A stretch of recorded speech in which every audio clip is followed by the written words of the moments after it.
Umemwona Gachagua jana amesimama kwa mikutano karibu 10, lakini sera yake kwa mikutano hiyo 10 ilikuwa ni Murkomen na bibi yake. You know? Sasa yeye ananiongelelea. Ni sawa kwa sababu mimi ni waziri na niko katika public service. Lakini yeye anatakia nini bibi yangu? Si yeye ako na bibi yake Dorcas? Mimi nataka kuuliza Dorcas bwana, kwa shikilia bwana yako, wacha aziongee kuhusu bibi yangu.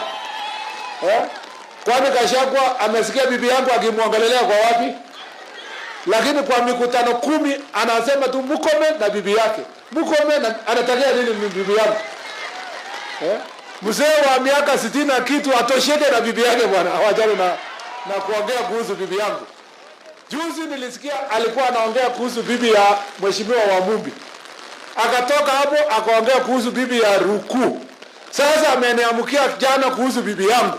Sijui leo anaongea kuhusu bibi ya nani. Huyo mtu atafute sera. Sera sio bibi yangu, na sera sio one term, na sera sio Kasongo, na sera sio bibi ya Murkomen. Atafute sera ndio aweze kuuza, ndio aweze kutafutia kura. Lakini wakitembea vile wanatembea, hawa kabisa, hawa ni watu watanyoroshwa asubuhi na mapema. Ukweli ama sio kweli? Huyo Gachagua ni ile tu rais ako, yeye ndio ako debi. Lakini hata nikiwachiwa Gachagua hawezi nishinda. Hawezi nishinda. Hawezi, hata tunajua tulikuwa na yeye cabinet. Tukiwa kwa mkutano hakuwa anaelewa chochote. Hakuna.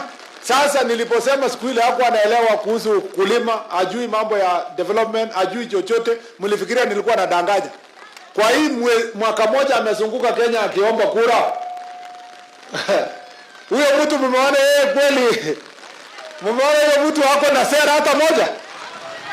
Hata mtu mwenye anafuata Gachagua bahati mbaya sana. Sijui anafikiria aje.